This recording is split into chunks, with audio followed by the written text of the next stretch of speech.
Magpintura tayo ngayon mga idol sa mga kwarto mga idol, kasi yung kwarto kasi mga idol mayroong mga natatanggal na mga pintura ng mga laksi ba, ng laksi ano sa nga atwa ni sir ano tapakan ba karon mawagtang tong mga laksi ng mga pintal samaan ng mga idol, mga laksi mga idol ano mga idol, mga laksi mga idol. Okay.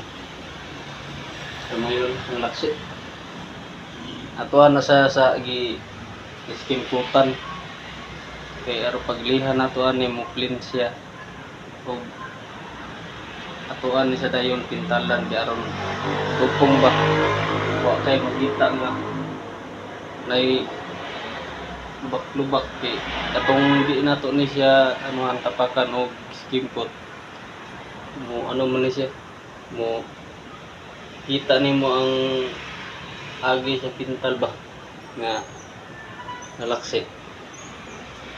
Pero mga idol mo ni atong trabahoon pintalan to mga idol.